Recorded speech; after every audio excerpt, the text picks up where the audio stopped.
There we go. So now we're recording. So I just talked the first 2 minutes of my blab, and I was literally blabbing, and I wasn't recording. So, okay, it's easier than I thought to get on. You just have to unlock your seat, but you do have to press record if you want to record it. I mean, you don't have to record it, but if you want to have it recorded so others can watch the replay, then to your left, there is a record and pause button. You do need to hit record. So, good. I saw that I didn't get too far off in it to where I didn't record it. So great. Okay. So anywho, a little bit about me. This is my first blab, by the way, since I didn't get that part recorded. I am currently living in the Seattle, Washington area, the Pacific Northwest. And I just actually relocated back here. I was in Arkansas for the past year, and we moved to Houston, and we were literally there 5 days. And my husband's like, we're not going to be able to stay here. This is not working out. This is not what I thought. Because we lived in Houston prior to that, like 3 or 4 years past. We moved there in 2009 and lived there for like 3 years, a little over 3 years. And my husband got homesick and wanted to come back to Seattle, which he's actually from Louisiana, but he's been in Seattle since he was a little boy. So this is home for him. And he wanted to come back. We came back, and I just got tired of it again. And I was like, I want to change. So we went to Georgia. And that was just the most, not devastating, but it was just everything didn't come together the way we wanted to. And the thing about me, and the reason I want to talk about fear is because my last year of life has just been done a complete 360 in my world. Like, I've lived life and experienced things that I wouldn't wish on my worst enemy if I had one. My life has just completely changed in the last year. And so with that, one thing positive that came out of the whole experience of what I went through this last year, and I will share that a little bit, is that I just learned to not live in fear. And I can say that it's not cut and dry like that for everyone, because what I went through, what I experienced in my life is enough to make you know that you really have nothing else to lose. And I'm not saying that to say that my life is worse than anyone else's, that my situation or my circumstances warrant any pity or anything like that. But it's just the fact of, and I'll just say this to just allude to what went on in this last year of my life, death. I experienced a loss, and that loss opened my eyes, my mind, my heart, and the psychology of the way I think and the way I perceive things in a way that you couldn't understand unless you experienced what my husband and I experienced, and that is the loss of a child.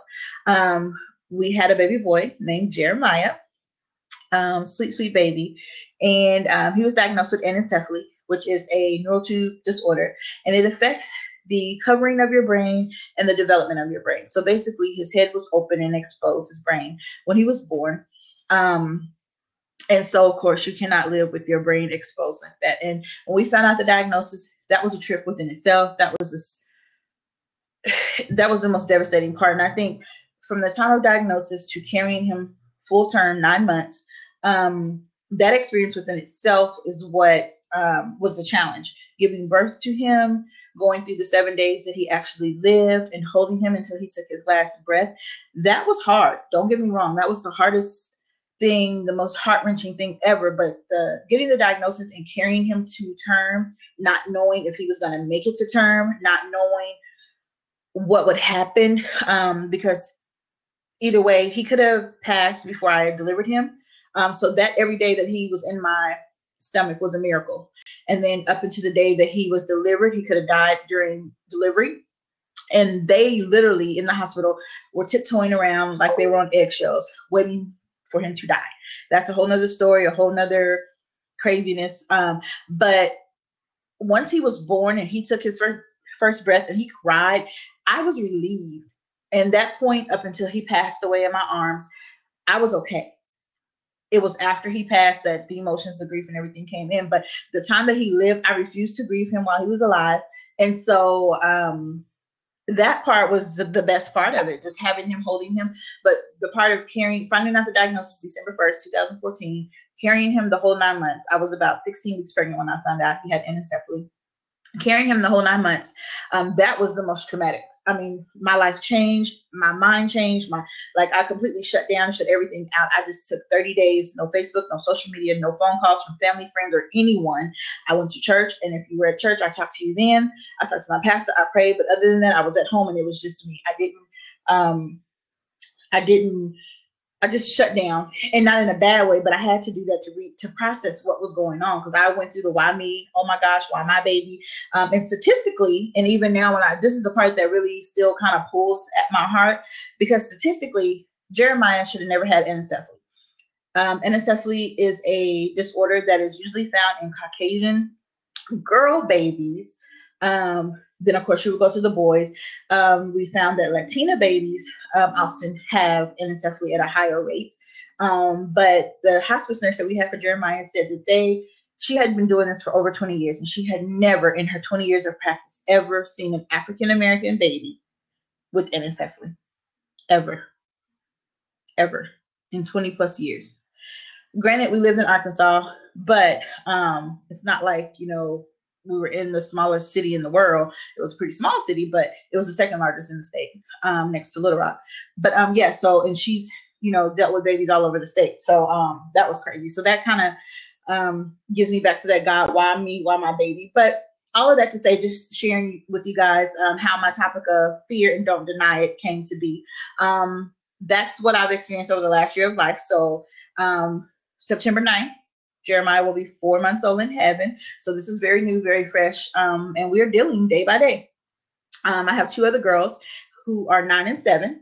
And they coped with it as best as they could, especially my oldest. She really wanted a baby brother, really wanted any baby, anything. She still asks me now, sometimes, can I adopt? Will I have another baby? And I'm like, no, mommy's not going to do that again. I've had 3 C-sections. All of my babies were C-sections, so very dangerous to go beyond that. And my body had a real hard time. Even now, physically, I'm still healing. So I would not put myself through that in potential danger of not being able to have my be here for my other children. So won't be having any more babies. But that's just a little bit about my last year of life. And that'll tie into the reason I'm talking about fear here in a moment. But just wanted to share a little bit with you guys about who I am and what it is that makes me not even an expert, but just a real life experienced person on the term of fear. And as far as me on the professional side, I'm a wife, a mom. I'm a mom of 3, 2 girls and an angel baby is how I tell it. I'm a lover of people. I love people. I love for people to win. I love for people to be happy. I love to see when people conquer things that may have been tough for them. I love for people to transform. I do coach women on life transformation. And when I say life transformation, we're talking about long lasting change, not just, oh, I'm motivated or I'm inspired by what you're saying. I want to see you take action. And in transformation, there's action. So I'm all about transformation, actively making changes in your life, not just complaining about what's wrong or what's not right. And I do it all from love. It may sound tough at times, and I really don't want to be one of those coaches that's like, you better get in there and you better do it. And if you don't do it, then you suck, or not to say that coaches say you suck, but just saying it's tough love if it comes off that way. But I really sincerely want to see you win. Like I'm an advocate for people. I'm an advocate for love and for just for people to win. I really truly am from my heart. I love people, but I'm also a Scorpio. And so I'm one of those people, especially now after this last year of life, and you wouldn't believe when you go through a situation of loss or death, how things change and how people fall off. I mean, literally, I'm talking family, 30-year plus friendships just melt away. People don't know how to respond or react when you're dealing with loss, and that's completely understandable. And I kept saying that throughout, and my husband's like, well, no, at a point, there's no excuse, because if somebody you love is dealing with something tragic, and it doesn't have to be death, but we're saying that's the extreme situation, then you have to be there for them, even if it's just a text and say, hey, I was just checking on you, see how you were doing. I don't know what to say. And I've had one friend in Texas, and she tells me all the time, I just don't know what to say. And I'm like, well, there's not nothing you have to say, but just being there, knowing that you care, you concern, you text, you reach out, you call. I mean, I've had so much love from Facebook and strangers, people I've never met. And then to have some people that are so close to me. I mean, I'm talking 30-year friendships. I'm about to be, I think, 34 in November. But to have people reach out to you that are strangers that you just know. And I'm saying strangers because I just know them from Facebook. I never met them face to face, or that just heard about Jeremiah's story, or, found his page on Facebook through someone else, and, just followed our journey up into delivery to reach out and just even still now, show their love. Whereas there were people who I grew up with, preschool with, and tell me, you can't be mad because you're not having a perfect baby. Who says that? Like, that was the one thing that stood out to me, as far as friendships breaking apart. And that actually happened. Yes, that happened. But you learn, you live, and God removes people from your life, I truly believe, for a reason. And some people are in your life for a season. So I'm a wife of one. I'm a mother of 3, 2 girls and an angel baby. And I am a lover of people. And most of all, I love God, and I trust God to make everything in my life come together and work. Without him, I would not be sitting here before you right now, because this last year of my life, the loss of my son, has been the hardest thing I've ever dealt with. But when I tell you, it has made me the person I am today, the strongest person I could be. I have my moments, I have my breakdowns. I miss him dearly. I will always miss him. And I am able to cope and go on because I know one day I will see him again. I firmly, truly believe that. Nobody can tell me anything different. And so I try to live my life in integrity and honesty and love, although people will push your buttons because I want to be able to, at the end here, well done, knowing that the gates will be open for me and I can come in and I can embrace and be with my baby and watch him grow into the man that he's going to ultimately be. I truly believe that with all my heart. Nobody can tell me anything different. And so for that reason, I try to do what I can in this world to give back, to assist others in transforming and changing their lives. And I'm so big on living your best life. So to get into the topic, fear, and I kind of had 2 topics, so I kind of separated them. One being fear, don't deny it. Just basically saying it's not meaning embrace fear. Now, I'm not going to tell you to do that. And you've heard fear, false evidence appearing real, or whatever the acronyms they say for it. But fear is real. It's just plain and simple. It's real. So you can't deny that it's there. If you feel it, you feel fearful of something, you have fearful thoughts, you can't deny it. It's real. It's there. It just is. But not denying it, meaning, okay, I'm, gonna have this big presentation tomorrow and I'm so terrified, I'm so scared to do it. Maybe I'll back out. I won't do it. This could be something that opens a door for you to have whatever it is in life, whether it's a promotion at your job, or you get your first contract for your business. It could be, to advocate for something, but because you're the only one doing it and maybe doing it by yourself, you feel the fear of standing up, talking in front of people. And they say, standing up, presenting, and talking in front of people is the biggest fear out there. That thing people have, almost a heart attack about, or hyperventilate. They don't want to get up in front of people. But you have to think, not necessarily imagine people naked. They say that works. I don't know. But just stand up and say, whatever it is that I'm fearful of, to present in front of other people, or to do in front of the world, or bring to the world, whether it be a business idea, a presentation, whatever, just know you're doing it. And not to look down on anybody else, but kind of to psych your mind out.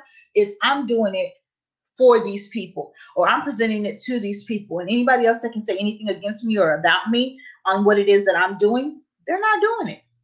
And if you're presenting it to people that may be gurus in the industry or in the world, you're still doing it. And there's still people that are not doing it, that are never going to do it, sadly. There's always going to be that person just because I can't, I won't, I don't want to, I'm too scared, I don't know if it's going to work, she does it better than me. And we were on a blab, or I was on a blab yesterday with the distinguished Carol Sankar, and they talked about that a little bit.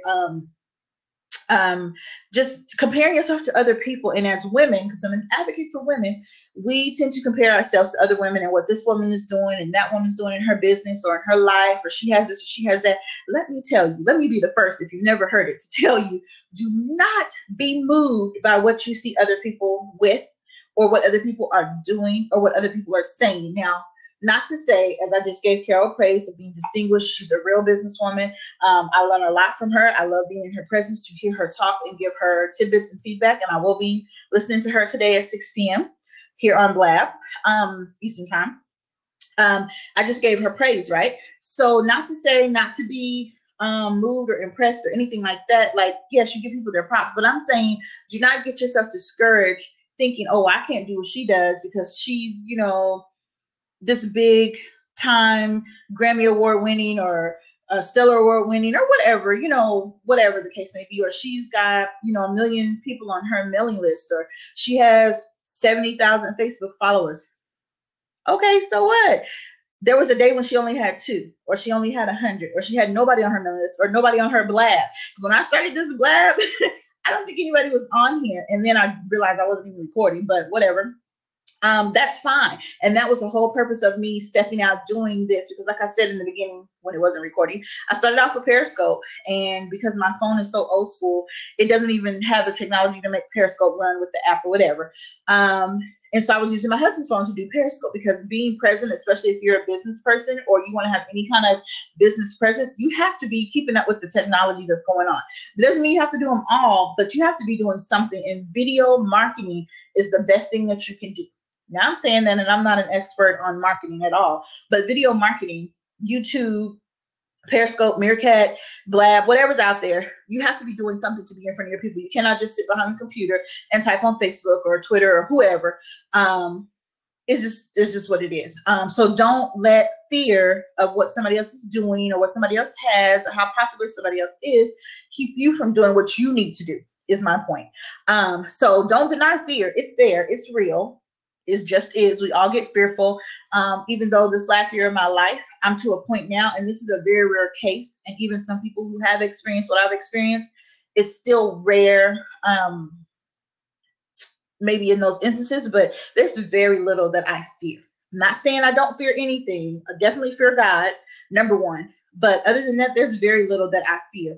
I don't know of anything that could happen at this point in my life after losing my 7-day-old son that could rock me or shake me, to where I don't just say, well, I'm just going to do it. I'm just going to do it. And as far as the business side of my life, I told you guys about my personal life. I am in the process of launching a startup company, which is called Mommy Freelance. You can find us at mommyfreelance.com. And that was scary to think about doing. Although it had been an idea that I had kind of touched on it a couple years ago in another program I had called Slice Academy, which is an online continuing education program.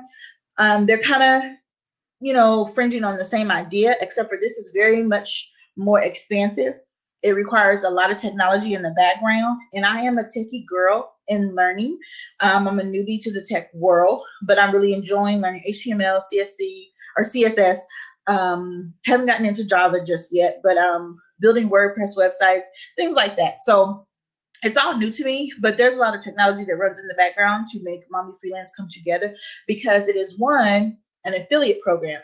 But it's not your traditional affiliate program like some of the affiliate programs that you know about, or companies out here, not to name anything specific, but you buy a product, you sell it, you get other people to join, they sell it, you make money off of the people that join, and then money off of the product, or whatever the case may be, that type of thing.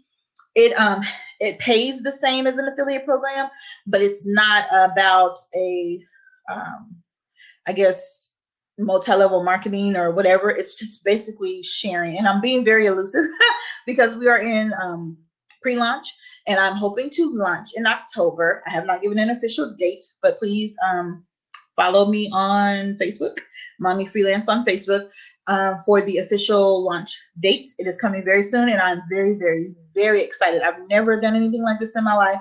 I don't know anybody else, women especially, that are doing this. Excuse me. And that's not to say anything good or bad. It's just to say I didn't have anybody to glean from. I had to really research and learn what I know now on my own. And it's a male-dominated industry. Women always want to help and help others get money, which we talked about on the Blab yesterday as well with Carol. But a lot of times we're giving from places we don't have to give. And I thought about that in the development of Mommy Freelance. And so let me just say this so I can make this clear. Mommy Freelance is a freelance company. Basically, moms and women, that's who it's catered to. You could be working outside the home, you could be working at home, or you could be a stay-at-home mom who wants to work from home. And you're having trouble finding a legit job online or a legit work from home job, because there's a whole lot of scams out there. I've been in the work from home industry since 2000. I want to say 9, but I don't think that's right. I think 2011 or 12. I think 12. You'll see it on the bio on the website, but I think 2012. And I ran through a lot of companies. Just trying to find something legit. I mean, I've sent money out to be able to stuff envelopes back before anybody told me that was fake and not real. Uh-oh, I didn't see you. Did I get you? Somebody's trying to join the conversation. Uh-oh. I don't know how to add people. Oh, yeah, I did it. Hi. Hi, I did it. Oh, thank you. You're so sweet. Well, I was actually I was listening for a while, and I'm about to go out and hit the track for my run. Yes. But I just thought your story was so amazing and beautiful and heartbreaking and compassionate, and yeah, it just really resonated, and I was like, it's so beautiful that you can go through all of this struggle and all of this fear, and then still find a way. I can't even say to move forward, but just to keep moving, you know. Oh, well, thank you. It's a daily process. I'll say that. It's daily. Some days are better than others. Some days I laugh and people would never know what I've been through.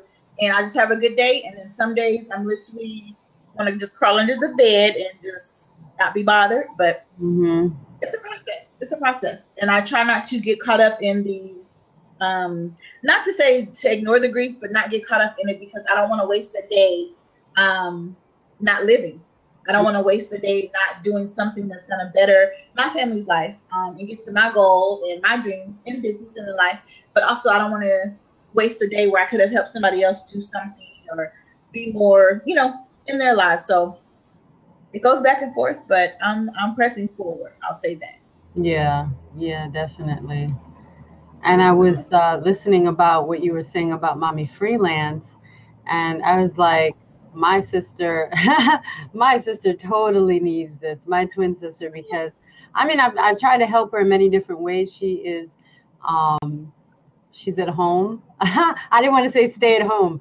She's she's at home. Yes. All day with the baby, and her husband works, and I keep trying to get her to do something that's going to motivate you, do something that's going to make you feel empowered, that way you can look at your daughter and you can be like, I'm empowered, and I'm doing this for her, and she's going to look at me and she's going to be so inspired. It's hard for her to commit to certain things because she thinks to herself, like, I am trapped in this, and I got to go on her schedule, and this is what I got to do. And because I'm not a mom, like, I don't know what I'm talking about, even though whatever I have told her regarding health or regarding whatever it's regarding with the baby, I've always said, this is the route that you should go. And it's always worked out well.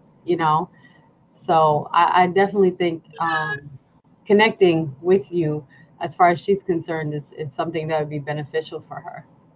Yes, and I know you have to go on your run, so if you have to drop out, that's fine. But I do want to share the concept of mommy freelance, because it has like 4 divisions in it, and that what you just explained about your sister is one of my main reasons. Because as a stay-at-home mom, we were laughing because we were trained not to say that yesterday. But as a mom who works from home, we, for the most part, some moms want to find a way to generate additional income. And some moms are at home with the sacrifice of no other money, maybe just the spouse's money. And that may be just enough to get by, because you go to work, you work just to pay for daycare, or you go to work at the expense of putting your child in daycare. Even if you do have money left over, that's a sacrifice. Your child's in daycare 40 plus hours a week.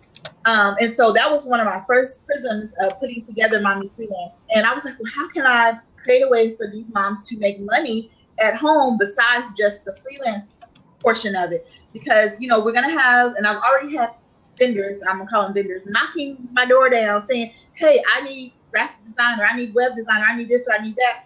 who do you have on your team? And I'm like, well, we're technically not open yet, but if it's something you really need right now, I can go ahead and pull somebody, to do that for you. So we have that aspect. We'll have freelance gigs available that may turn into long-term clients, or may just be a one-time project or a weekly project or whatever. And then we have the affiliate side, which that's the core of it, because like your sister, she may not feel motivated to want to do a task every day or work for someone every day. But if she can just go to a friend and say, hey, I'm in this community, not just a company, but a community of other moms who are learning, because we have the education side of it, where we're actually giving you literally classes that are 30 minutes or less, teaching you skills. And it could be crocheting, how to braid hair, anything that you can do from home to make you money. That's what we're aiming to do. Yeah. And so she goes and tells 5 moms, hey, I'm in this community, and it's just a community. You're not selling her anything. You're just telling, I'm in this community. We learn things. We have weekly prayer every day, Monday through Friday. We have motivational calls with a guest speaker every day, Monday through Friday. We have a book club. We meet once a month virtually on Google Hangout and talk about, the latest Carl Thomas book or whoever. These are the things that are in the community. Or you can be there learning a skill, but because she got these 5 moms to say, yeah, that sounds great, let me join. They have their membership every month, and every month that person is active, you're getting $10 minimum. So if you tell 10 people, that's $100 a month in money that you're making. You didn't sell anything. You didn't buy anything. You're just paying your monthly access, which is your monthly membership. And I can't tell you the price because I don't know what the monthly membership is yet, but that's $100 a month. Everybody knows 10 people, but you're not selling anything. So you don't have the pressure of having to sell. And then if you don't tell anybody, then that's fine. You can make your money from freelance gigs for the clients that come along saying, hey, I need to do this. And if you don't know how to build a WordPress website, we're going to teach you that. And we're going to teach you in 30 minutes or less. The class may be 3 parts, but you're going to learn a skill. Now you can go out and build websites for people. We'll show you how you can go out and tell somebody, hey, you need a website, maybe your church. I can build it for you for free. Who's turning down a free website? But we're going to teach you how that free website to that client is still going to pay you. Yeah. Secrets. But that's the gist of Mommy Freelance. So there's 4 divisions and 4 different ways that ultimately you can make money from home. And it's not the pressure of selling like in network marketing or whatever. Nothing against that, but I'm just trying to flip the script and make it as simple as possible, because I know what it is to be a mom at home that wants income. And you don't feel like going out to Walmart saying, hey, do you want to buy this? Hey, I'm in this network marketing. As soon as people hear that, they shut down. So this is an easier way to work your way up to that, or just make money to fund the business that you're already in. But on this side, you don't have to sell, and you're making this extra $500 a month if you want to, without having to sell anything. So that's kind of the overview of Mommy Freelance, what it is. And the reason we have not launched yet, we're hoping for October, is because there's a lot of technology that goes in the background to make the website work. Because the last thing I want is for people to start inviting people and they're looking for their check when it's time for payout and the technology is not together, so people don't get paid. I want you to get paid on time, every month, for the people that you have brought along with you on this journey, and to hopefully build a positive community of women and break the myth that women can't get along, women can't work together. That's my goal overall with Mommy Freelance. So I'm really hoping your sister will check it out, mommyfreelance.com. And as we go along and get closer to October, hopefully we'll be launching very, very soon. I like that you said break the myth that women can't get along. I'm just like, raises one eyebrow on that one. Let's see how that goes. I'm hoping. We're only accepting positive women into the membership, because for me, I'm not concerned. It's a business. Yes, I want to make money, but I want to make money so that we can grow. I've had people reach out about writing grants for our company. That's, going to bring in more money. We can do more things. I want to start pods in different states so that we can have chapters in each state. That's something. That's cool. So we can build a bigger community. And of course, we have people that will come in and teach. I mean, I was always told, and I truly believe, and this is kind of a motto, but not official motto. It's as long as you have a skill, job or no job, you will never be cash broke in your lifetime. So my goal is to teach a skill. If you don't know how to do nothing, everybody knows how to do something, but if you don't think you know how to do anything, as long as you have the skill of communication, as Grant Cardone lets us know, communication is key. If you have communication, you can make money. That's it, and that's all. You may not think you know anything. You may not feel you know how to do whatever. You may not feel that you're good at it. You may know how to crochet and be like, oh, I'm not very good at it. We can tighten up that skill. And there's a community for crocheters out there. Oh my gosh, I'm not a crocheter, but it's a hot community and people are making money. They're making dresses, they're making hats, they're making scarves, they're doing whatever, and they're making money doing that. And it's something that they love. And so that is our goal, to teach a skill, if it's only one, whatever it is that you want to learn, so that you can turn that around and make money. And we have a formula, and I will spill the beans on this since you guys are here. It's a 10 by 10 formula. Now, it's not Grant's 10 by 10, but it's my 10 by 10, and it's a simplistic formula. Get 10 people to pay you $10 to do something. You've now created your first $100 online. It's simple. It's not anything hard. 10 by 10. 10 people pay you $10 to do something. And not to say that you're going to get paid $10 forever. You work your way up after that. But it's just you out there. And that builds your confidence. Once you get somebody to actually pay you for something that you now said, oh my gosh, they actually paid me to do that, then that'll build your confidence. You'll say, okay, now I can raise my price to $40, $50, $100, whatever it is, and you can go from there. And then I'm working on the ebook. I'm supposed to be done with it by Sunday. But it's going to be 5 steps that if you're new to online, making money online, I guarantee you're not doing these 5 things. And these 5 things, after you read the little ebook, that's probably going to be 20 pages long at the most, you can now turn around and make money. 5 little things that I guarantee you're not doing. But I will tell you, number 1, if you do not own your domain, your name as a domain name, you need to own your name. Tina Turner told y'all, you can have everything, but I'm keeping the name. Own your name as a domain. ShaylaSmart.com, Shayla.com, I have them all. So own your name. If you do not own your name, go buy it today. GoDaddy.com. Ask me for a link because I need that affiliate. I need the affiliate commission. But yes, so that's the goal with Mommy Freelance, and I'm really, really hoping that it blows up the way I'm thinking it will. And the feedback that I've been getting so far has been awesome. So I'm very, very, very excited to change some lives. Now I heard Carol. She had mentioned your name before, but I don't remember. I know that I think it was Sharissa. Is that what it is? Yes, she's here. Hi, Sharissa. No, not Sharissa. What's your name again? Oh, Shayla. Shayla. Okay, I knew it was an S.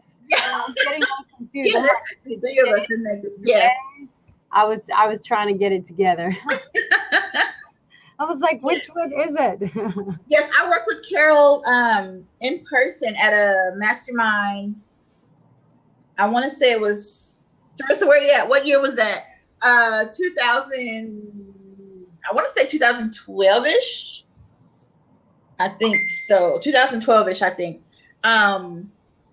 In North Carolina. We went to Charlotte and worked with her one-on-one. And that is really where my 10 by 10 formula came from. And the first time I had done something online that made money, and it made money really quick. I had a list. Like I said, I've been in the work from home industry for a while. And that changed my life. I was like, oh my gosh, people are paying me for paper. It was valuable things on the paper, but I just couldn't believe, just by following what she said and just about getting out there and doing it, not, being afraid to just do it. If it doesn't work, hey, you tried, that doesn't work. Let's try something else. But you have to get out there and do something. So yeah, Carol, that's my heart. I love Carol. Yes. Yeah. Yes. Felicia said she was about to jump on. Okay. Yeah. Anybody that wants to jump in, you're welcome. We talked about the fear part, and it's not a lot to it. It's just, fear is fear. It's real. Don't deny it and try to pretend like it's not there. I think that just keeps you procrastinating and kind of keeps you stagnant. And I'm a big proponent for making a decision. Lisa Sasevich says it all the time. Make a decision. The decision can be yes or no, but we don't do maybe. Either it's yes or no. And if you say no and it turns out, dang, I should have said yes, then you just know next time. Most days, and I know better. Oh, so if you know it and you recognize it, which is good, because some people don't even recognize the fear that they're having. They just, whatever. But if you recognize it, then now it's time to go ahead and go against the grain of fear. So I'm afraid, I may throw up while I'm doing it, but I'm gonna do it anyway. And you'll feel so much better once you do it. Because it's kind of like going against what you believe or what you feel, and you're just kind of doing the opposite, kind of like sticking yourself out there on a limb. But you got to do it. You'll feel so much better. You'll be so glad you did. Yeah, it's tough walking through or even just deciding to walk through fear. That is so tough Yes. because you want to stay stagnant and you want to stay where you are. Once you see like ahead of you, there's that fear, and you're like, I don't want to do that. I don't want to walk through that. I want to do that. But then once you take that step, you're already in it, and you're like, damn, I gotta go through this because I'm already in it. And inside you're shaking inside, and you're like, I have to see this through. It's walking through the storm. It's walking through the storm, and then you just walk through. And sometimes that walk is not fast. People think the walk can be fast. Sometimes it's slow as hell, and you're like, oh Lord, it, why did I even decide to walk through this? And then it's not just the fear, but then sometimes the people around you add to that stress of walking through the fear, and they hit you with stuff and you don't know what's going on. You're like, why are you acting like this to me? What did I do to you? Why are you being so mean? Why are you hurting my feelings? I Yeah. just want to love everybody. You don't understand. But then once you come out of it, and sometimes you don't even realize that you've come out of it until one day where it's like the sun is shining and there's no more rain and everybody's in a good mood, and you're like, did I come out of it, or is this just a really good day? And you're nervous. But then when you realize you've come out of it, you're like, oh Lord, thank you God I came out of that.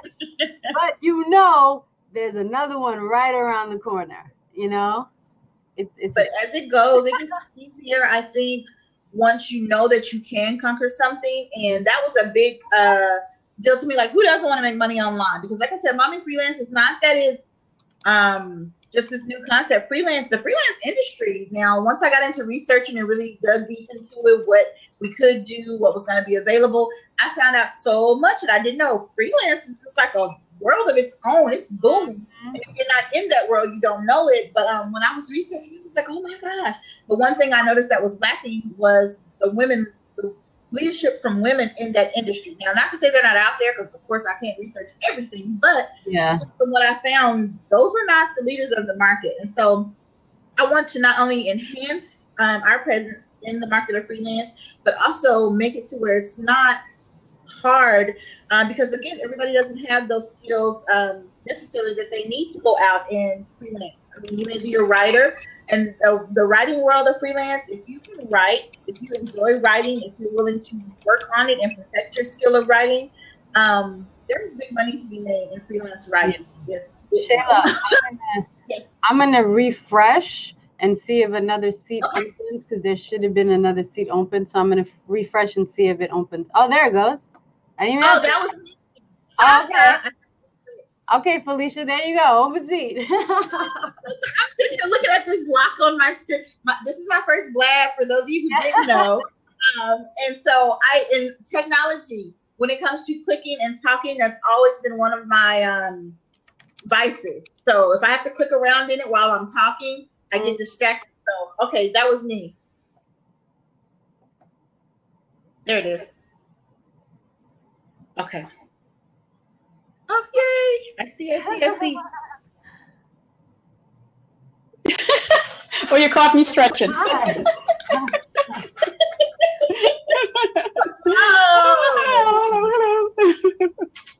Thank you for I like your shelf in the background. Pardon? I like the colors, and I like your shelf in the background. Oh, yeah. I'm very colorful, so I put all my colors on the wall. They keep me vibrant. I'm a busybody and a yapper, so it keeps me in my best mood. I'm always excited and roaring to go, Yeah. So that's awesome for that. You could see people and you're like, hey girl. Yeah.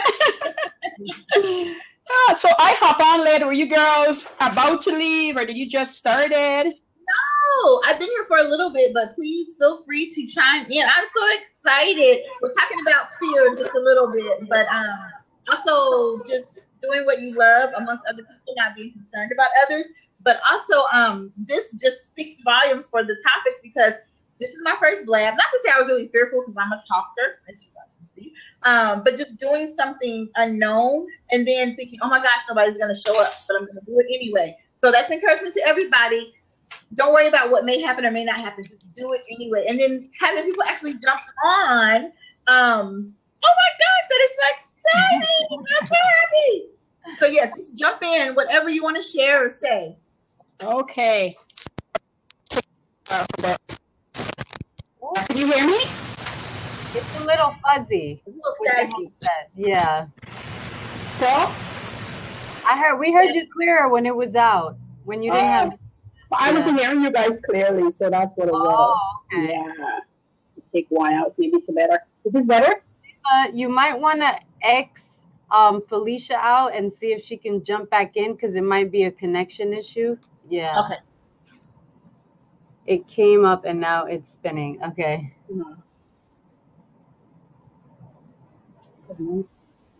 I love connections. That's always the most frustrating part. Yes. Well, everything is a learning curve. All these new stuff, Periscope and Blab. And Yeah.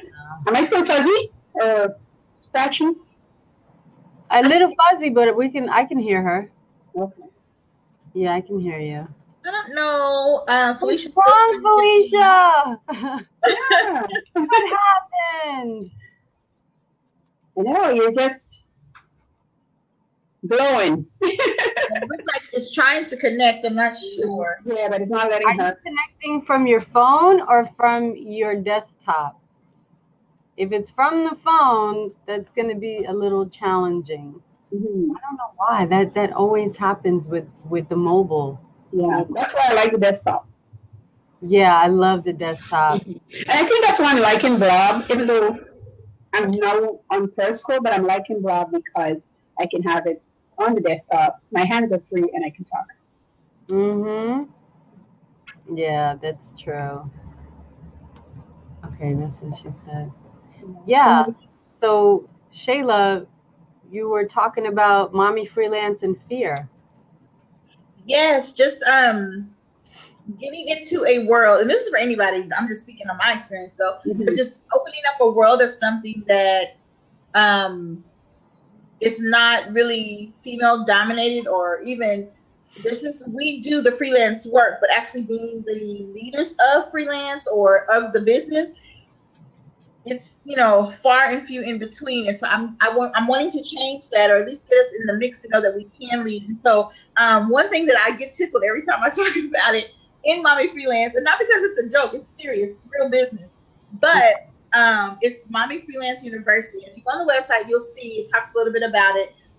You can get a PhD within this membership for freelance, and it's just really showing you how to create this atmosphere that I've created on your own, either in your own business or just as a business, and how you can do and learn what I've learned through countless sleepless nights, skipping meals, yelling at my children to sit down so I could concentrate, not sleeping for months, literally months on end. I got sick the other day with grief and emotion, just from missing my baby, and then also just not sleeping for nights and nights and nights. And my husband's like, you just need to stop. You got to stop. I was like, no, I got a deadline. This is a startup. Don't you understand? A startup and so many people. I got to do this for them. And he's like, no, you just need to stop.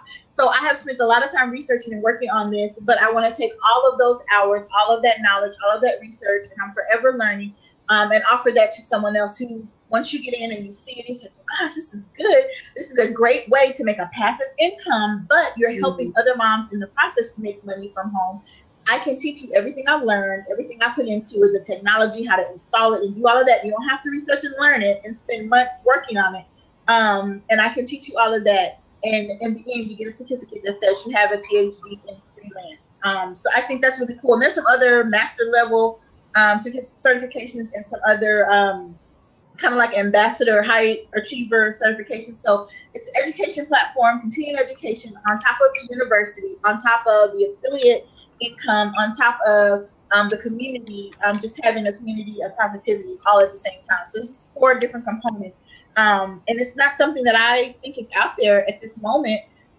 So I'm very, very happy to present it and to yeah, open up a way for others to make money. Really, everybody wants to get paid, and I want to pay you. So I'm excited. Yeah. Yeah. Wow. Every time I see Felicia pop on, I'm like, we're gonna do it this time.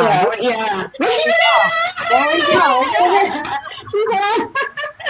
Yay! Hi. Back and forth between my laptop and my tablet. I'm like, well, one of these things is gonna connect. Yeah.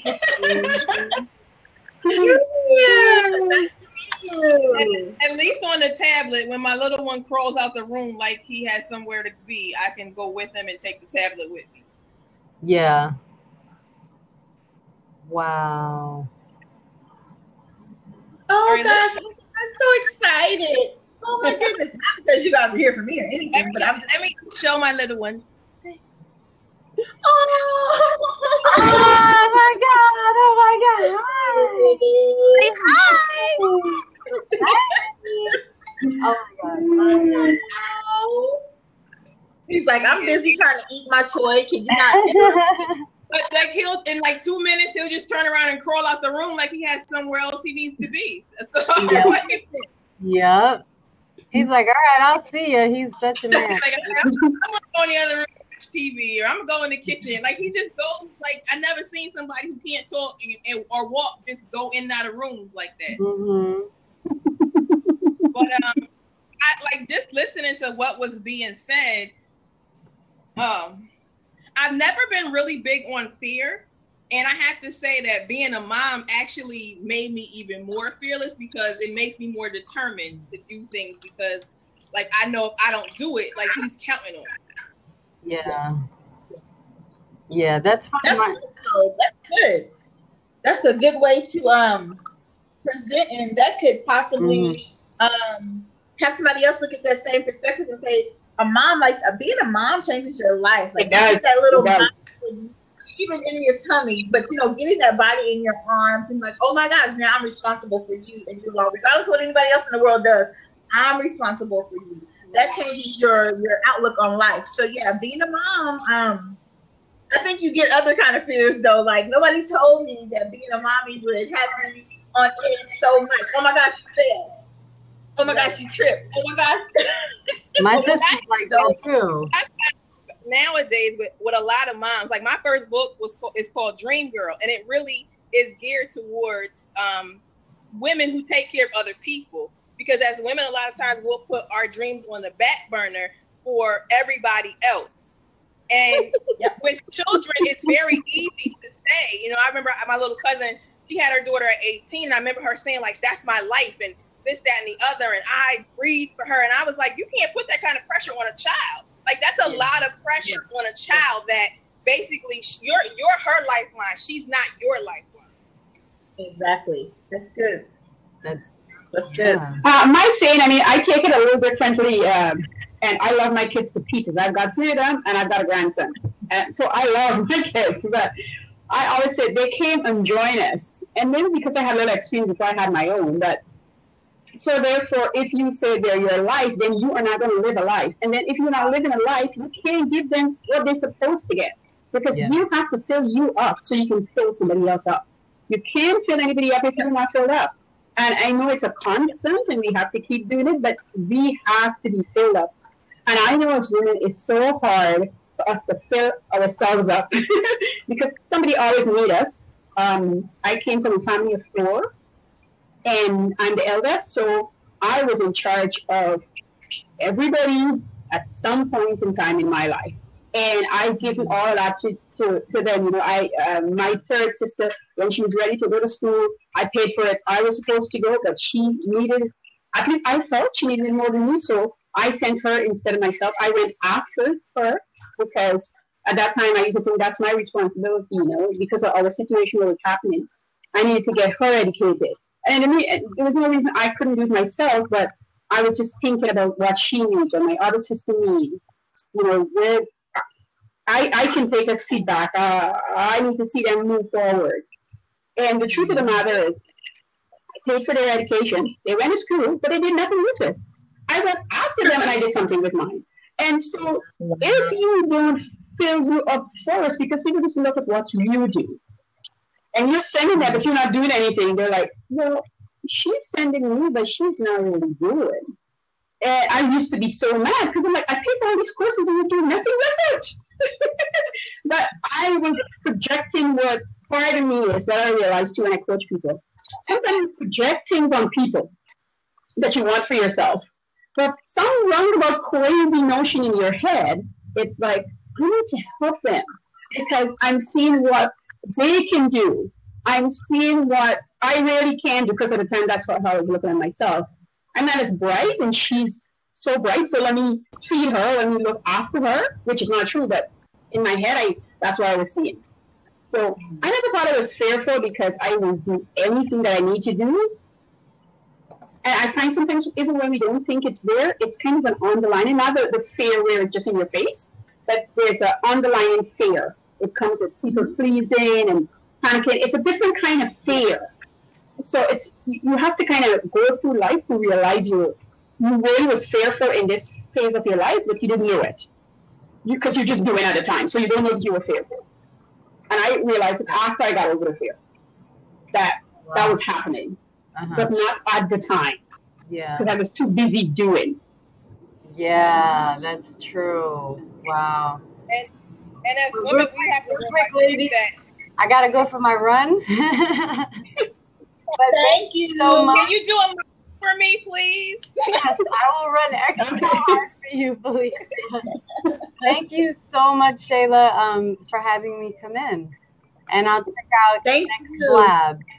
Okay. Angela, all right. I'll catch you later because we've been seeing each other everywhere. Yes, everywhere. I'm like, you're everywhere, girl. Bye-bye. There is an open seat if anybody else wants to jump on. Karen, what you were saying about, filling yourself up, we also have to be aware of what we're filling ourselves up with, because a lot of times women are full, but they're full of toxicity. And so it's like calling the family to the dinner table and you have a pitcher of water, but the water is soapy and you pour that into everybody's glass. And I don't know if y'all know what happens when you drink soapy water, but let's just say ain't gonna be an empty bathroom nowhere around.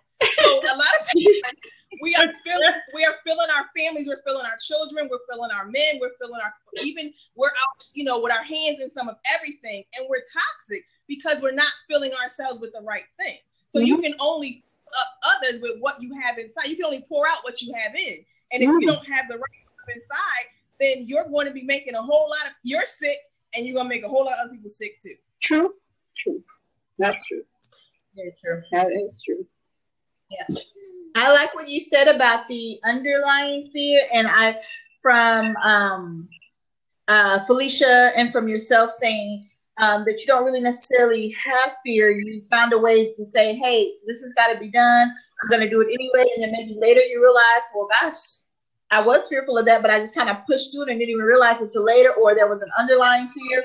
I think, sadly, it's a rare commodity to just say, I'm not fearful, I'm just going to push through. And I was saying, for me, after going through what I went through this last year of my life, of losing my 7-day-old baby, like, I see life totally different. Like, things that used to matter, things that used to upset me, things that used to make me crazy, people that used to drive me crazy, it just doesn't even faze me anymore, because I see straight ahead, and like, I have a limited amount of time, because now I know, we hear it all the time, life is short, tomorrow's not promised, but I realize I have a limited amount of time to do the things that I want to do. And the last thing I want to do is let all the things that I've been through be in vain. Being in vain is not living my life to the fullest, not doing the things that I was purposed here on earth to do, not touching the amount of lives that I think I'm able to reach in my lifetime. I don't want to die and not having accomplished those things. So I don't have time for peace. But my perspective is based off of death and a tragic loss, because it's out of order for your child to go before you, especially at such a young age. So that is where my overcoming of fear comes from. But everybody doesn't have that experience. So for you ladies to say you don't necessarily have fear, you just kind of power through and you do it anyway, that is a great tool, I'll say, to have, because a lot of people just don't have it. They fear. I mean, there's people I know, they fear everything. They don't want to go to vacation by themselves. They're for fear of just, not that something safety-wise is going to happen, but just the fact of just taking a vacation by yourself. Like, they fear that. they fear going to the movies by themselves because the way people will perceive that, or you're lonely, you don't have anybody, or you're single, you can't get a man, or whatever. Just little bitty things people fear, and I'm speaking of women. We fear just. Some people just live in fear, like they can't function because of fear. And so to not have that, I think that is a great commodity. And I wish there was something you could drink or take or acupuncture or something that could happen to kind of erase that fear, because when you're able to live your life outside of fear, and not to say that I don't get scared or kind of cautious of things, I just kind of do it anyway. It's just like, what's the worst that can happen? Blab. I get on Blab today, my first Blab, and nobody shows up. That's the worst that could happen. It's recorded. Somebody will see it eventually. I'm going to do it anyway. So it's kind of like you have to get that mindset. There's no solution for it, I guess. There's no pill or medicine for it. But I kind of wish there was, because you miss out on so much in life when you're fearful of doing anything. So I just commend you, ladies. You don't have fear and you're able to push through. And not that you don't have fear, but you don't let it overtake you. I think that's awesome. That's great. Well, there is a solution for it. I would say there is a solution. Now, me, myself, I'm a woman of faith, so that's my solution. And it makes me definitely. Joyce Meyer used to say all the time, like, it doesn't matter if you're scared, do it afraid. And I kind of bought into that for a little while, but then I remember what the Bible says. The Bible says that God has not given us a spirit of fear. So why would I do something afraid when fear is something that God didn't intend for me to have? And if I'm walking in my purpose and living the life that he's called me to do, then what am I afraid of? And so for me, that's my solution to it, is just to remember who I am and whose I am. And we have to be really careful. Even people of with credibility, sometimes you got to take what they say with a grain of salt and know what you know for yourself. Yeah. Now, there's a lot of other stuff Joyce Meyer says. I've read a couple of her books. I love her, but that piece right there, and I saw somebody today. I'm actually in the process of rebuilding my business, so I'm working with a group of 7 other women, and we're doing this thing called regroup, revamp, and rebuild for our businesses. And one of the members of the group, she's been posting all week long about doing it scared, and I'm like, honey, get out of your head. If you are following your heart, there is no fear. If you're doing what God calls you to do, you don't have to do it scared, because he's not going to give you fear about something he called you to do. And every time I see it, but I haven't been clear to say anything. I just have to deal with it. That's good though. Faith, that's definitely a proponent. And I don't know, I guess we don't, just like anything else, there's tools out there. And I say there's no cure, but there's definitely tools. Like you said, the faith, definitely, if you're living by faith, so many times we'll say we have this or we have that, I'm more than a conqueror, I'm this or that, but you're saying it, but you're not living it. You're not really accepting what you're saying. And I think that's the issue on that, because faith definitely is, because without God this last year in my life, I would not be sitting here right now. I just wouldn't, and that's it, and that's all too. There's no other explanation, there's no other nothing. Without God, I just wouldn't. But I guess keeping yourself motivated and keeping yourself in alignment with other people that have that belief that, God gives us what we need to do what we need to do, and you need to press forward and not do it in fear. I think that's important. Keep yourself surrounded with other people, and every day, though, as a business person, I mean, in life, but as a business person, you should be doing something every day. You should be starting your day with motivation, with prayer. If you are a praying person, with inspiration, with something that's going to kind of get you going for the day. You can't just jump up and start your day and start doing whatever. You're going to get tore up, ate up, and spit out. So I think if we practice those things more, motivation, inspiration, reading our word, praying, if we start our day like that, because it works for me. If I miss a day where I didn't start off with prayer or start off with my motivation, I'm, by 10 o'clock, and I'm on Pacific time. So by 10 o'clock, 11 o'clock in the morning, I'm already like, is it over? Is the day over? Let me get a do-over. Let me take a nap. But I have to remember, I have priorities. I have to get my girls to school in the morning, but I have to start my day with prayer. And then I may come back once I get back home and then do my motivation or whatever. But I can't start my day without something positive. And I think that is a good key. I'm not going to call it a solution, but it's a good place to start. Yeah. You're so right. And I think once you have those things done, I know for sure, not I think, I know for sure. And when I get out of my bed, when I get up in the morning, before my eyes are open, I smile. And I start praying before I do anything else. My husband is lying right next to me. He says to me, Why your mouth is moving up? I know. I don't really care. Sorry, husband or no husband. I have to talk to God first, then I say morning to you. I mean, we could pray together, but my relationship with God has nothing to do with you. I'm sorry. Because it's a one-on-one thing. Even though you can do it together, you still personally, I feel, responsible for your relationship with God. Yes, That's definitely. how I see it. And so once I've done that, then I move on to my other things in my day, my meditation and all the other things that I want to have lined up to do. And nothing is moving that. It's like dinner time. And years ago when my kids were younger, I said 6 o'clock is dinner. And if the phone rings, if the bell rings, no, you can answer the door. But I'm not answering the phone. And today, my eldest is 30. If the phone rings, and I know he's back home now, his cell phone rings, whatever rings, he knows he can't pick it up. I don't care what's going on. That's what we set out to do. That's what we're going to do. We've been doing it for so long that nobody don't even worry about it anymore. It's just the norm. So if you're fearful of something, if you're worried about something, and you give it to God, you can't keep worrying because then you're not allowing Him to do anything. You say you give it to Him, but then you're fighting to do it yourself. That's how I feel. And so then when you're doing that, so of course then all this stuff is coming in. I don't really talk about fear much unless it comes up. I have a saying, I have it on my wall, and I look up at it. If something is bothering me, my Bible is sitting there in my holder. I can pick it up and read it. I know what to read. I know what I need to do. And I've got this peace over me from the time I decided on a certain thing, that when something come my way, I think it's over 5 years ago, I decided not to listen to the news. That was the best thing I ever did. When something happened, somebody will call me to tell me if it's really big. But I do not listen because it's nothing good comes from it. Very few times we hear anything good. It's always something bad that's happening. Everybody's worried about something. And if you were prone to being a worrier, my grandma was a worrier, it's so easy. You know, as soon as you hear something, you worry about it, you start making up stories that's not true. The fear stepped in, you start and fear and stuff like that. And just what, Jen was saying, Felicia, the Jen was saying, yeah, I like Joyce Meyer, my mom listened to her, but it didn't matter who is preaching. Take out your Bible and read it. You want to know something, go talk with the Father. He will give you the answer.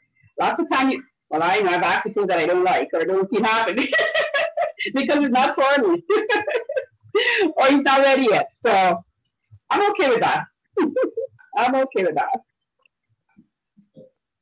What do you ladies think about doing what you're called to do or purpose to do amongst the crowd? Maybe there's 50 other, maybe you're coaching, there's 50 other people coaching on the same topic you're coaching on, or maybe you want to be a singer, but you see, the music industry is so wide and so vast, and there's, it's a tough industry to break into on the commercial side.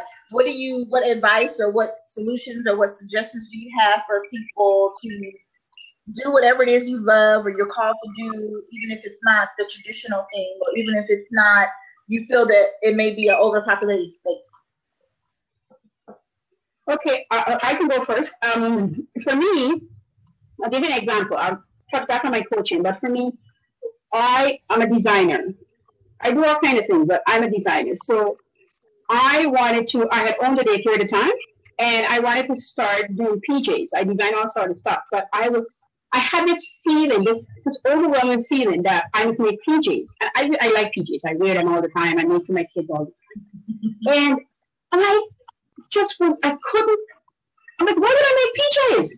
Every morning about God would not leave this thing out of my head. He's like, make PJs. So I finally made a PJ. And a client of mine saw the PJs, and she asked me if she can buy it. I'm like, no, it's my daughter.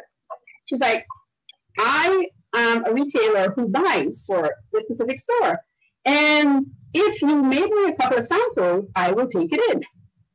I wouldn't make it. I never had it done. Because I keep thinking, why would I need to make PJs? And why would people want to buy my PJs? And my PJs are more expensive if I did sell them than what you can get in the store. She insisted.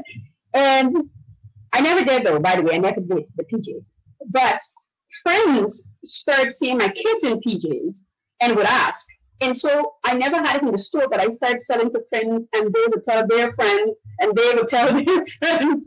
I would just sell PJs while I owned the daycare. All the daycare parents would buy for their kids, and then the moms would want their own PJs. Wow. And to me, that's a market that you can get at anywhere. It wasn't special, at least I saw it that way, right? But mine was different. Mine was a different style, different fabrics, and they liked that it was flannelette. We're in Canada here. It's very cold. It keeps you cozy.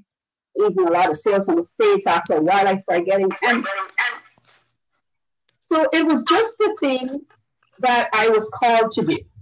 And this is how my coaching also came about and mentoring. I know that everybody has their own way in what they coach. Coaching is saturated there, basically. I mean, that's what we're hearing all the time, and I can see it. But in my mind, it doesn't matter because my clients come to me. I'm a coach and mentor. And what they get from me, they won't get from anybody else because I am me. And what they'll get from you, they can't get from me. It's just not possible. There's only one you and there's only one me. Most of my clients were not from me advertising. I've never advertised yet. I've just never posted an ad yet. It's always, they just come to me. That's how I've gotten all my clients. God has just put them in my path. I've been doing it before I start charging, but it just evolved into that. One of my first clients, because I coach on budgeting. Really, that's what I was just coaching on, so the money's in. Mm-hmm. And I've helped people to buy houses, pay for their wedding, and things that, so they're not in debt when they're done. And it just grew from there. You know, people just say, this is what Karen do. If you really want to do what you say you want to do, just talk to her. Wow. That's how that started. So I say that if it's big and wide like this, but you know what you're good at, not only what you want to do, but what you're good at, what you're passionate about. When you help people, you feel so good, like you just won the lottery. You know, everybody want to win the lottery, but I'll tell you how to save money to get the lottery. You don't really need the lottery, but okay, go ahead and do that. But really, you can get yourself the lottery without spending money. Because that money that you say you're paying every week, it's towards your lottery ticket. You get the end game, right? The big chunk, the money you really want to get. If you got $40 or $100 and you want to start a business, you talk to me and I'll show you how to grow that money. Because you want to win the lottery. That's my space. That's what I'm good at. That's what I love to do. And I love to see you win because I win along with you. I'm happy. I'm dancing. I'm jumping. We're having a party. Really. That's my skill on things. And I can go on forever, but I'll shut my mouth so because I'm a chatterbox. Oh my gosh. I remember those days. He's yummy. Hello again.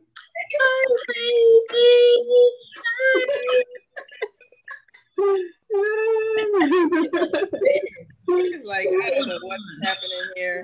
He's like, these are not the people I'm used to seeing on the camera. For me, like I tried when I first started this portion of entrepreneurship, I tried to be a coach and it wasn't a fit. And then got to the point where it was like, please don't call me a coach because I'm not a coach. And through that process, and now what I'm working on as far as my regrouping and revamping and rebuilding my business, I'm starting with branding. And what I realized is that because what I do is spiritually based, it's hard for me to operate in the normal coach template, I'll say. The niching down, even how I brand, it doesn't fit. And it causes a lot of anxiety for me because it doesn't fit. And the reason that is just because of what God has called me to do. So this thing has come in like you know how they say there's levels to this? Well, this thing has come. And so but I thank God he had gave it to me with more than one thing at a time, it probably would have taken me out. Like, I would have lost my mind because it was just way too much. So the first thing he gave me after he said, okay, I want you to go and do this and help people, and I tried to fit it into a coach. He said, you're a spiritual midwife. And I'm like, God, what the heck is a spiritual midwife? Like, I literally, at that point, I was doing a women's conference once a year for my nonprofit.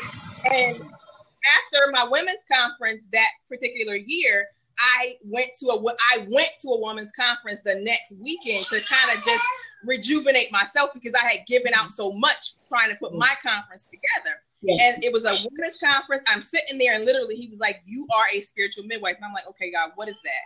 And then over the next year, he showed me that. Probably 2 years later, he said, okay, Jim. I'm a Gemini. I had been calling myself Jim for 2 years, not knowing that it was not anything to do with me being a Gemini. Jim is an acronym, God Empowered Miracle. Wow. So that was the second layer. So, I had a coach, and what my coach did was she helped me to just get into a position where I would embrace whatever God gave me concerning who he calls me to be. Mm-hmm. So now where I'm at is he's helping me to narrow it down in a way that I can present it so that it's digestible and understandable. Mm-hmm. But my thing is not so much trying to fit in where everybody is. It's really trying to show, not even trying to show, but it's really standing in the fact that I don't fit in. It's standing in the fact that this thing here is not going to look like that thing over there, because that's not what it is. And continuing to stand in it, because to some folk it's going to look crazy. To other folks, they're going to be reaching for it like it's a lifeline. So that's my challenge. It's how to stand out. It's how to deal with standing out. And it's how to know how to, as they say, take in the meat and spit out the bones. Because there are some things in business structure, in that coaching structure, because there are some similarities, even in looking at what I do as being ministry. I have to be careful how I frame that, because when you say ministry, people think, oh, well, you're volunteering. I don't have to pay you. No, that's not the case. Because God said, will make room for me and bring me before great men. He did not say that my gifts will get me a room at the shelter because I'm homeless. That's not what he said. So no, you do have to pay me to do what I do. So that's been my challenge. And I think that's going to be who my tribe, at the end of the day, my tribe is going to be those people who try to fit in and realize they don't fit in, and then understanding what they need to do to stand out, stand up, and be who it is God called them to be, and live their extraordinary life. That's good. That's good. Oh gosh, I started off in coaching in 2009, 8, 9, something like that. And I started off with spiritual coaching, faith-based coaching. And my eyes are open because, as you said, people assume because it's ministry-based or faith-based that it's just, you're going to talk to me about my problems. And I mean, that wasn't even coaching at that point. It turned it into like counseling and psychology, but you're going to do it for free. It's just what God blessed you to do that. And you're going to do it for free. And I immediately said, oh no, I'm not equipped to do it this way. This is not what I intended. This doesn't make sense to me. And so I quickly dropped that. And yes, I said drop. And just had to regroup and restructure the way that it needed to be presented. And my coaching platform, I guess, has evolved still over the years. And when I say I am an entrepreneur at heart, it's because I worked plenty of jobs. I worked plenty of places. I worked almost everywhere. And I worked almost every job I've ever had twice. Yes, I went back to every job I've ever had. But I always leave in good standing. If I needed a paycheck and business wasn't going well, I went back to work. And so I just knew I was to be an entrepreneur because work just wasn't for me. Because I have a problem with you telling me how long I have to eat my lunch. I'm a foodie. So you tell me I got 30 minutes to eat. I just don't understand. And I can't take a nap after. I don't understand that. So working a 9-to-5 traditional job is not for me. And in all seriousness, the entrepreneurial world is just because I have a creative mind. I'm always creating, always thinking of ideas. And I promise you, I have thought of ideas and plans and like, oh my gosh, that would be great. And then months later, I see somebody doing the exact thing that I thought of. I'm like, oh my gosh, that was me. I could have made those millions or whatever, but I'm very happy now with the space that I'm in, and because I finally got away from that, because I was a comparison person too. I would look, and not so much in a I can't do it type of way, but mine was like, oh my gosh, they're doing the same thing I'm doing, or they're coaching, or they're, selling gift baskets. I have had a gift basket business, but, their business is 10 times bigger than mine. They have an audience of 50,000 followers, where I only have maybe 100. And so I got caught up into that for a while, and I would get discouraged in what I was doing because I was comparing myself to other people. So as soon as I got to a space where I knew without a shadow of a doubt, this is what I'm supposed to be doing, this is who I am, and these are the people that are for me to reach, because everybody, there's 8 million, billion, million. There's a lot of people in the world. I can't possibly reach them all. I'm going to try to reach as many as I can, but all of those are not my target audience. All of those are not my niche. All of those are not my customers. There's enough people. There's enough money. There's enough opportunity for everybody. And once I decided that that was true, and that's what I would live by and base my business off of, all of that comparing myself, being worried about what the next person is doing, it just fell off.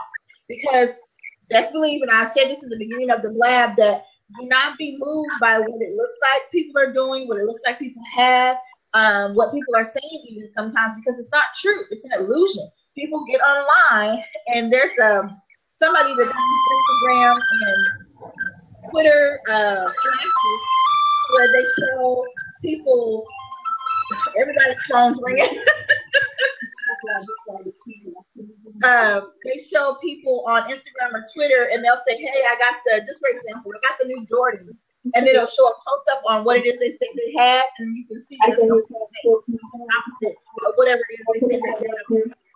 So being online sometimes can be a farce, and we get caught up in that we're comparing ourselves to people doing whatever, and they're really not living or doing the things that they say. So just knowing that what you're doing, space that you're in, is where you're supposed to be. And if you're not sure about it, test it against the market. What do people come to you and say they need from you? What do people come to you and ask you for assistance or help with? That's kind of a key indicator on what it is that you're doing, because you naturally attract the people that you're meant to work with or for. So if somebody comes to you and says, hey, can you give me some advice on XYZ? Depending on what that advice is, how often people ask you about it, you may be a coach and just not know it. Or you may be a spiritual midwife and just not know it. You just never know. But just if you don't know what it is you're supposed to be doing, or you're doing all these different things and can't quite figure out or nail down what it is you're meant to do, or if you're passionate about a whole lot of things and you're trying to narrow it down to something, what are you really passionate about? What would you do? Not to say you don't get paid, but what would you do and not worry about being paid for it? Like if you could just do it just every day of your life, it gives you energy. You wake up with this like, oh my gosh, yes, today I'm going to do this. And you're just running towards that thing. What is that? Write that down. What is it that people always ask you for help with? Write that down. So then when you get concrete on what it is that you're definitely called to do, what everybody else is doing, it could be 50,000 people in a room, and you're sitting in the middle of that pile, and you have to present what it is that you do, and all these people around you are judging you because they do the same thing. You're going to do it. You're going to do it with confidence, and you're not going to care who's doing it, who's not doing it, who likes it, who doesn't like it, because there's a certain group, a certain group of people that are just for you, that are going to buy your product, that are going to be your tribe and stand behind you. Look at Bluebell ice cream, for instance. They had a tribe of people standing behind them, even when they returned to the scenes after being closed for several months. They still have people waiting, ready to buy, because they have built up that community and that tribe. There's people that went and tried other ice cream, people that will probably say they'll never eat Bluebell again, but they had a tribe of a certain caliber of people that no matter what, Bluebell can go out again tomorrow and come back in another 2 months, and those people will still be there because they're good at what they do. That's their group of people. They can't serve the whole world because they're not even here in Washington. What's that about? But they serve the people they serve, and no matter what happens, those people are going to be there for them. So when you're doing what you do amongst the crowd of other people that may be doing the same thing, find out what you're passionate about, find out what people come to you for, and what you see people always asking you for. And sometimes it may be something that you really don't want to do. I have a friend. She is great at braiding hair, great at doing all kind of weaves and sew-ins and things like that. And you ask her, hey, such and such wants their hair braided, I refer them to you. Why'd you do that? I don't want her braid. Today, right now, if you go on her Facebook page, all you see is hair braiding, hair weaving. And she's made tons of money during the summer break because she actually does teach during the school year, but she's made tons of money during the summer break braiding hair and putting in weaves. And she's promoting herself as doing that. I thought you didn't like to braid. I thought you didn't like to do sewing. But she's doing it because she's good at it, and now she's turned it into her own business. She's doing it before she's working for someone. Now she's doing it for herself. So she's seeing a different side of it. So it wasn't that she didn't like the braiding or the weaving, it's that she didn't like the environment in which she was doing it in. So be mindful of that. If somebody's asking you to do something and you don't want to do it, there may be something you need to change about it, but you can still do that thing and be great at it. So that's my spiel on doing it amongst the crowd. No matter who else is doing it, you can still do it, and you can do it very well in your own space. Oh, you too. Anybody else wants to jump on? I see Coach, is it Triple D or Coach DDD? Because I'm jumping off as right now. I think I followed everybody. Yes, and hopefully we can do this again at some point. I can't remember if I subscribed, but I have to start doing that. I'm just jumping on blogs, talking to people, getting myself familiar. I co-host with a few people, and so I'm just testing the water. I just started last week, so I myself is trying to find a day where I'm going to be able to, where I want to host and be consistent with it. So I will be looking out for you. Thank you for joining. I will be looking out for you. When you do, I get all the notifications. I have Windows 10 now, so I get all the notifications popping up on my screen every time somebody that I'm connected to blab. So I'll be looking for you. Okay. Take care. Bye-bye. Felicia and the gem. Take care. Bye-bye. All right, I'm going to try to blab while I feed lunch. Let's see how this works out. You do what you do. It's part of the mommy world. We do multiple things at multiple times, so it's fine. It'll all come together. I just think this is so cool. This whole tool. Yeah. I have to be careful because I'll get like fixated. Like the first I joined, I think like I work from home, so I do customer care for a company who does tech support for DirecTV. Okay. So I work a split shift, and so I get off my second shift. Come on, Kaden, at 10:45. So the first night that I had joined Blab, when I got off work, my husband and my son were both asleep. So I left my son in the bed with my husband, and I went in his room back in his room where I work at, and got on Blab, and that's when I did my first and only Blab. And I was like, wow, and I have it on my tablet and on my work laptop. So it's like I have to be careful, like I don't spend too much time on it until I can really figure out how I'm going to use it strategically. Hi there. Hello, ladies. How you doing? Hello. I'm good. How are you? Thank you. Not too bad. Not too bad. Welcome. How's it going? What's been happening today for yourselves? Say it again. What's been happening for today for yourselves? Oh, well, it's Friday, and Friday is my most favorite day of the week, and I just thought it would be the best day to do my first ever blab, so here I am. Congratulations on your first ever blab. Thank you. That's good. So have you found your first ever blab? How have you found it? Yes, actually, I follow another lady, a mentor of mine, Carol Sinclair, and this is how I found out about Blab through her. And so I was just like, okay, this is a great way to reach a large group of people in a nice space. And I don't have access to Periscope because my phone is so old. And so I just needed a way to get in front of my target audience and just women in general to be able just to share and bring us together. And so I thought this was a perfect atmosphere. So I really, really like it, actually. I think I'm getting dizzy watching Felicia walk around our house. I'm trying to my tablet because the battery is low, and then I'm chasing the baby to get him so I can feed him. It's like one of these, like the Blair Witch Project or something.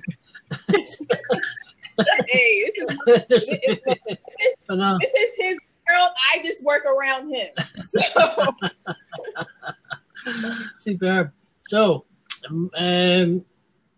mommy freelance. Okay. What do you do for a living? What's your job? What's your target audience? Yes. Well, work from home moms, stay at home moms. That is my community niche.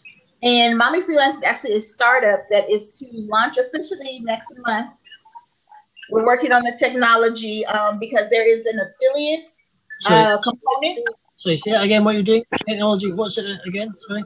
Oh, there's a technology component to make Mommy Freelance run because there's an affiliate component involved. And so we're trying to get all the tech stuff together. What is Mommy Freelance? What is it? Sorry, I missed the beginning part. So we're a community of moms who freelance, web design, graphic design, virtual assisting, anything that can be done virtually from home in a home office. We teach moms skills. They provide skills to other clients that come to us. And then also we have an affiliate program. Just being a member, you can make money that way too. Okay, cool. Right, that's good. So it's almost like a kind of networking group in a sense, but helping each other, like a sort of training type thing. Yes, exactly. Okay, that's good. So basically, I'm guessing your target audience is mothers then. Moms and women. I say moms because that's kind of that catchy catchphrase, but just women, really more so empowering women and allowing women to have an additional way to make income at home. Why? Okay. Why just women at present? I'm sorry. Say again. Why just women at present? You just. Okay. Sorry. Can you hear me? Okay. Yeah. It's a little bit of an echo. Maybe is it me or I'm not sure who it is. Let me just turn that down. No. Okay. I'm not getting an echo. He said, "Why just?" It's Shay, right? It's Shay, yes, right? Shay is fine. It's Shayla, but Shay is fine. I answered Shay. What? Okay. He said, "Why just women?" Why just women at the moment? Oh yes. Now let me just clarify. It is targeted to women, but men are not. We don't discriminate against men joining, but that is my expertise. That is my background. I worked and helped women find jobs from home in my past business. So, yeah. But you wouldn't say no. You'd be open to options if, say, single or say dads came along as well, or single. Oh yes, definitely. Yeah, that's okay. It's just something. Just a wee tip, maybe in your advertising or how you're telling about your business. Maybe putting men or dads or whatever are welcome to join or come along and learn. It just means you're not limiting your audience and limiting your business options as well. Yes, that's a good point. And my husband actually did talk to me about that because of the membership. It's a membership platform. So the names of the memberships I have changed, but I started off with certain names. And he was like, well, when a man joins, he's not going to want to be known as a blah, blah, blah, because that sounds girly. And I said, that's true. So I have had some male input, but yes, that is a good point. And I will make sure to market that all are welcome. That's just kind of the name. It just has something about that mommy part, because when you think of, I guess, work from home, you do think of working home moms, although there is a group of dads out there that work from home as well and are stay-at-home dads. So yes, I will be making sure to let the dads and the men know they are welcome as well. That's good. Cool. So, Felicia, what about yourself? What do you do?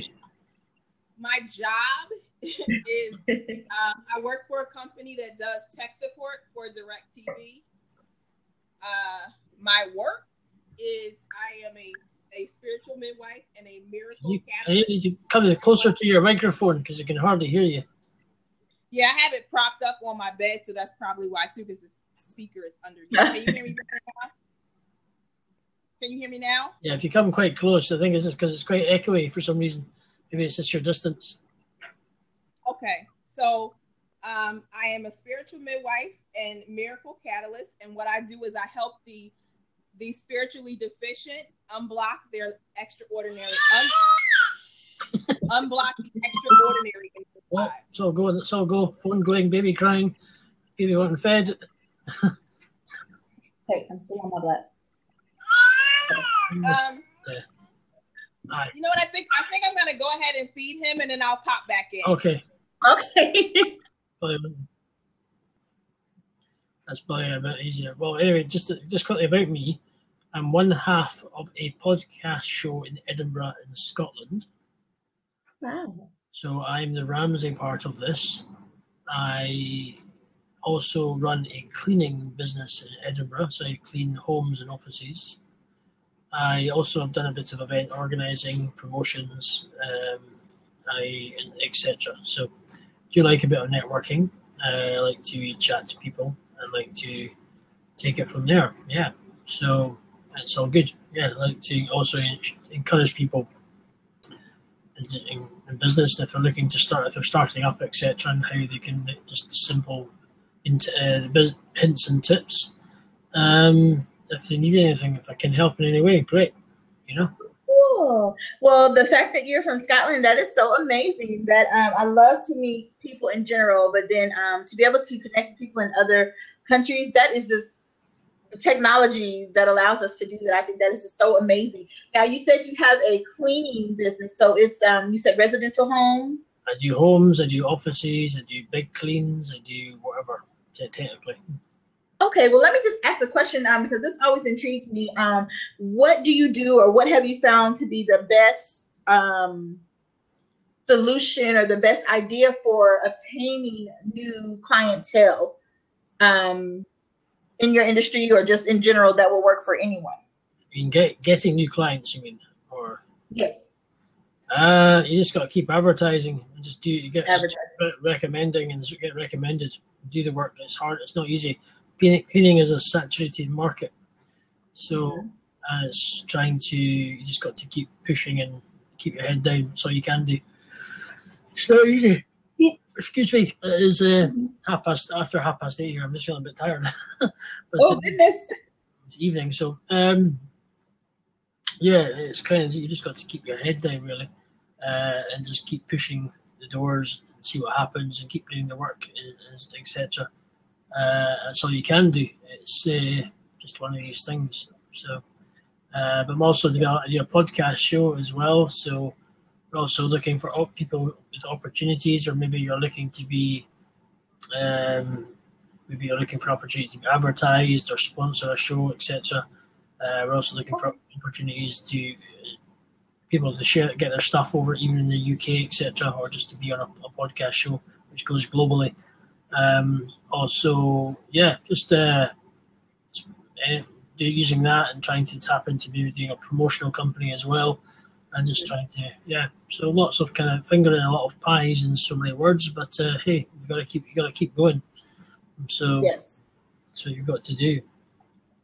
And what is the name of your podcast? Because the advertising and sponsorship is something that I may be interested in as Mommy Freelance is getting ready to launch, hopefully mid next month. That is something that is going to be a big deal for me to advertise. So how would I connect with you?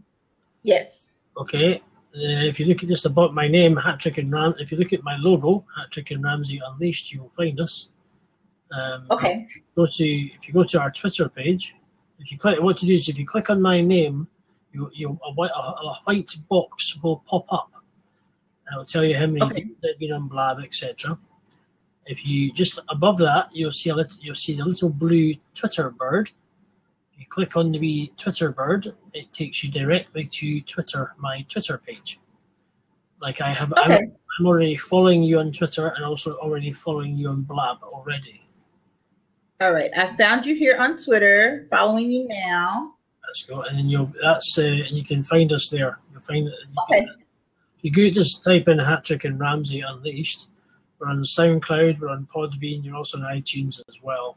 You can download them, you can listen, talk a mixed bag of stuff like news, politics, all sorts. We've been going for, will be a year in October that we've been doing it. It's work in progress. I do it with my broadcast partner, Hattrick, who's I went to school with. I do some myself. We've got our friend Jonathan, who's like an analyst. He does stuff. So we've got a mixed variety of stuff there. Do interviews, just talk about anything really. So this kind of, I enjoy doing podcasts. It's good fun. It's good to kind of create a wee show for people to listen to, and I'd like to be able to create widen the American audience to our show. And using Blab has been a nice tool because they get to know me and they get to know what I do. And you'll find that Blab is a good experience as you gradually get to know people. It's a good thing is to kind of hop into rooms and kind of just get chatting to people, find out where they're from, what they're doing, and you'll kind of before you know it, you'll be popping in and people will be saying hi. I mean, what is that? What is your actual name? Instead of Mama. Shayla. My name is Shayla. Shayla, but I'm actually Fraser. Fraser is my first name. Ram's second name. So I'll let you spell that. Spell that as F-R-A-S for sugar, E for elephant, R for Robert. So Fraser. I had it all except for I had put an I in there. So I had it right except for the I. No I in this one. No I. Okay. So so Shayla, if people get to know you and who you are, and you'll get to chat about what you do, and you'll listen to people doing a lot of stuff. So just gotta keep at it. You'll find the Blab will probably slowly take over your life for the first couple of weeks, because it does get very addictive. And during the course of the day, you'll always want to pop on to see who's on, see who's chatting, see what the topics are. And before you know it, you'll be sitting up till about 3 o'clock in the morning, saying, "Oh, I must go to bed." Oops. So it will slowly. You do get hooked quite easily, but it's a good positive hook. It's not just about people monetizing Blab. It's about creating fellowship and chat, because you get some. It's not just business chat. You actually get some good. You get good. Oh, hey man, you get good encouraging conversations. Yo, what's up, guys? Can you hear me? Yes, I can hear you. So okay. Fear don't deny it, and doing what you love among the crowd. Okay. Right? You see, So what is it about?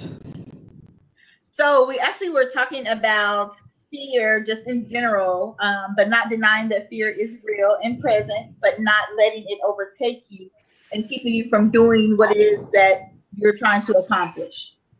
Just going to check my food in my oven. Back in a second. Okay.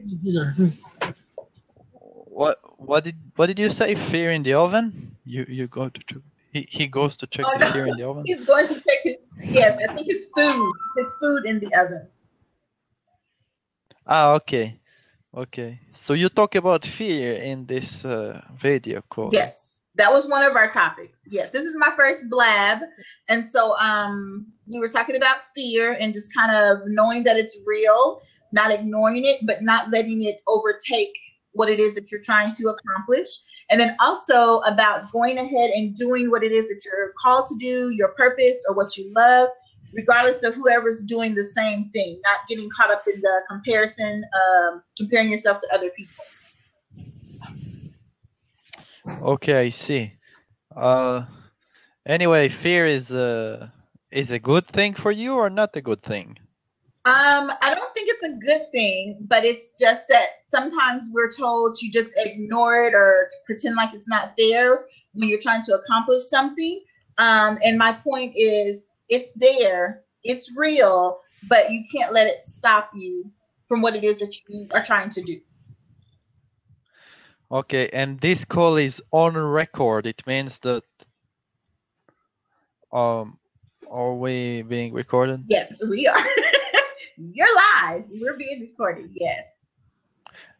So where does it go to? YouTube or what? That's a good question. This is my first one. I know that you can go and pull it out of your settings, out of the archive once it's done. Once we close it out, it's going to take a few minutes and save it. And then you can go back and get it, and you can come back to this platform and watch the recording. You can send out the link, and people can come back here and watch the recording. Yeah, but how do you get the video file? I don't know. I don't know if you can. This is it's like the first time that you are on the site and already you record. Yes, yes. So that anybody that Okay. didn't get the information can come back and watch it, because you can watch it here on this platform. I don't know if you can share it on YouTube or Facebook, but you get the link to direct people here. So you can put the link on Facebook or Twitter or wherever, and they can follow it back here.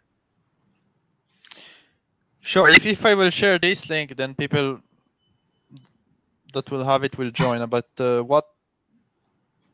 how do I watch it over again? I didn't get that. Oh, so when it's done, when we close out, when I end it, it's gonna save, Yeah. and then I can go into my personal settings and get the link, and then I can put it on my Facebook or wherever, or Twitter, and you can come back and watch it. Just click the link there. It'll go out on Twitter. So if you're following me on Twitter, or anyone that's on this, that's been on the panel, then you can find it.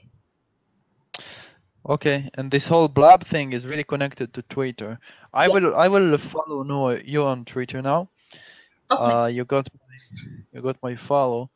Anyway, so what comes at your mind when it comes to fear? What can you be afraid of? Well, you can be afraid of a lot of things. I talked about earlier how some people just completely are consumed by fear. They can't function. They can't do anything in life because everything they fear. They fear going to the movies by themselves, traveling by themselves, just doing anything outside the norm because they are either dependent on other people or they don't think they're capable of doing certain things because of fear. You can fear a lot of things. Okay, welcome back. Do Lamb. either of you? Lamb. This is ice cream. You eat ice cream? No, it's meat. It's lamb. It's lamb. Lamb. Lamb is like a cow after it's food. No, sheep. After it's being sheep. Sheep is lamb. Yeah. Okay. So yeah. Cow is beef. Yeah. Now I remember. Yes. Sheep. Yeah. Never heard a cow go bah. Yeah. Cow becomes beef, and sheep becomes lamb. Okay. I just wanted to answer really quick. Coach, I think it's Triple D or Coach DDD had a question here on the side, and I'll just read the tail end of it. She says, Shayla, out of curiosity, or I hope it's a girl, I think. I'm sorry if it's not. Shayla, out of curiosity, sorry about that. Out of curiosity, have you pictured what your business can do on a global level, or do you anticipate primarily U.S. members?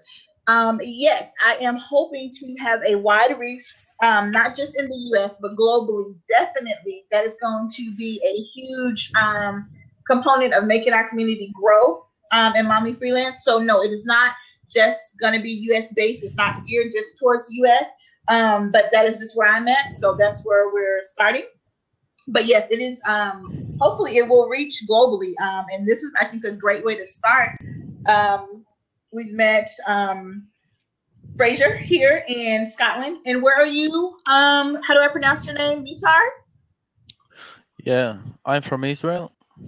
Israel. Oh wow. So yes, global is definitely something that I hope Mommy Freelance can impact. Sorry, I have to get it right. Did you say community, and are you from Freemason community? Oh, no. They were asking a question here on the side about my business, which is Mommy Freelance. It's a community of freelancers that happen to be moms and women, but we are not opposed to having dads or men in the community. But no, my community is the business. The startup company that I'm launching is what we were referring to. Oh, okay. I thought Freemason, not freelancer. Anyway, so you have a business. What is it? Yes, it is a freelance company. So we do freelance for graphic design, virtual assisting, small business call center work, anything that can be done virtually in a home office. We provide that service. But I also have a platform for continuing education, so that if you don't know how to do any of that stuff, you can come, and as a member, you're entitled to attend the classes to learn a skill that you can then freelance. Okay, cool. Oh, hi. So, can you guys do one of you want to tell me what are you afraid of? Because this topic really interesting for me. Well, maybe you can share with us, because we've been talking here for a while. Do you have anything in particular that you fear yourself? I'll eat and listen. I'm just gonna munch on my tea. You left your teacup? No, don't worry about it. Okay. So, Mommy Freelance. Mommy Freelance. What is that your name? That's my business Mommy? name. My name is Shayla. Ah, okay. Okay, Shayla. Nice to meet you. Sure. So I will tell you what I'm afraid of if you will tell me what you're afraid of. Well, you missed the beginning, so you have to be sure to catch the recording. But I was saying in the beginning that I fear just everyday things.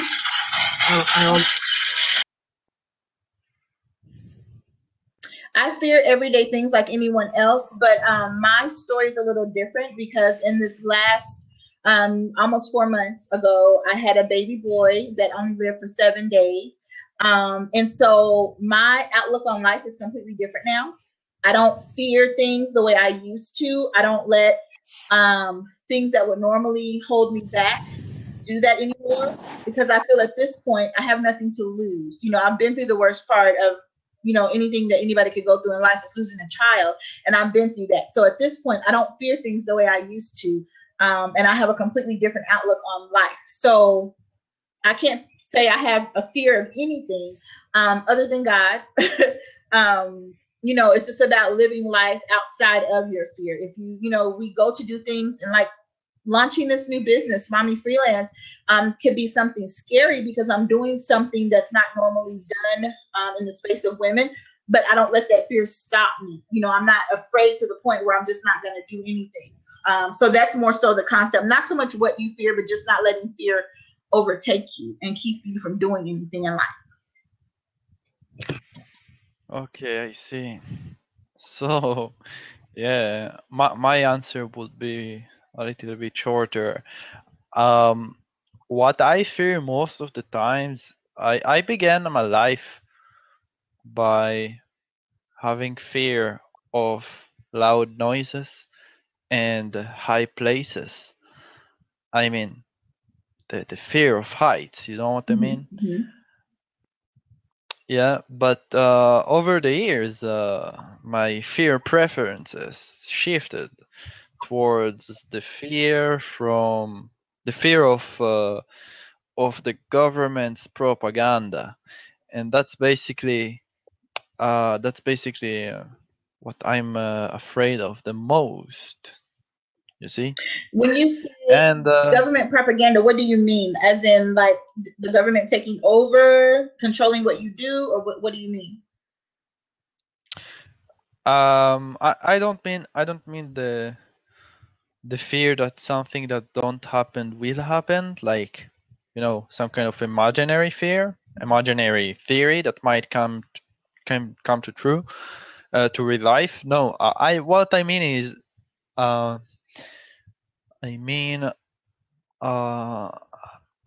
believe in the theory that governments want us to fear. So it's even if it's in the back of our heads, and we don't necessarily think about it regularly. So well, we can get into some examples, but that's basically what I'm telling you is that almost all of my fears were man-made. You know what I mean? Mm-hmm. Okay. And I have and a hobby of mine is to get over those fears. That's a hobby. Okay. So you're See? actively trying to conquer your fears, though. I'm actively what? You're actively trying to conquer your fears. You said it's a hobby. Yeah, it's a hobby. You know, everyone has a hobby. So yeah, what gives me an adrenaline and really gives me some good time is to conquer those fears. Okay. Well, you have a goal to try to overcome your fear, and I think that's the best thing that you can do. And that just kind of goes along with what the title was speaking of, not denying it. You know that it's there. You do have a fear of something, which everybody does, but you are trying to conquer that fear. Uh-oh, I think we lost him. But just to finish the thought, he is trying to conquer that fear, so that's the most important for everybody. He's back.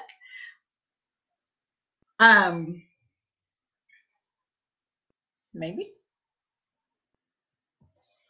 Yeah, so actively trying to conquer anything that you fear is the most important thing, I guess. Defense mechanism you can have against fear is to try to overcome it and not get stuck in it, or not excuse me, get caught up in thinking this is fear, I can't do anything else, and I'm stuck doing, living with this fear. So trying to overcome it by going ahead and doing whatever it is that you fear doing is the best way to overcome anything. Action. That's it. That's the best way to overcome it. So hopefully that answered his question. And I'm sorry, I lost connection and my browser I know. fell. I went ahead and answered your question. So if you watch the recording, you'll see it on there. But I was just saying, or not question, but your comment. I was just saying that actively trying to conquer fear, whatever it is that you fear, is a good thing. That's a goal that you have. And I think everybody should have a goal to try to overcome whatever it is that they're fearful of. Wherever that fear stems from doesn't so much matter. It's more so that you're going to try to overcome it. You're not going to let it control your life. So that's a good thing. But I was saying that we're coming up on the hour here. I've been on here for 2 hours almost, and I'm just so excited to be able to have this first blab and then have so many people join in, and the diversity to have 2 men join us. That's very amazing. So I will make a plan to come back next Friday with a new topic. And we'll do the same time next Friday, which is 11 a.m. Pacific Standard Time, which is 2 p.m. Eastern Standard Time. So if you guys want to join me next Friday, we'll have a new topic, and I will be back on here to blab again. Following you, Maytar and Frazier, so we can stay connected. And then to everybody who joined, who commented, who gave props, thank you so much. I love you guys. This was very fun, very exciting. Some surprises in there, but that's what Blab is, a community, and anybody can hop on, join in, or whatever. And I do appreciate your participation. And from the ladies that were on earlier, thank you so much. If you want to find out more about Mommy Freelance, please go to www.mommyfreelance.com. We are changing the site as we get the technical things together, so don't be alarmed if you look at the site and it's this way one day and this way another day. We're just processing weekly, every day, getting it straightened out so that we can make it the best platform for you. And then also, I am on Facebook at facebook.com/Mommy Freelance. I am on Twitter at Mommy Freelance as well. So please follow me there. And I'm also on LinkedIn for those of you who are on LinkedIn. And if you want to inbox me, message me, or email me any comments, suggestions, or questions about the membership, or how you can earn money by being a part of Mommy Freelance once we launch, you can email me at Shayla@mommyfreelance.com. Until next time, thank you guys so much. This was great. I will see you guys later. Bye.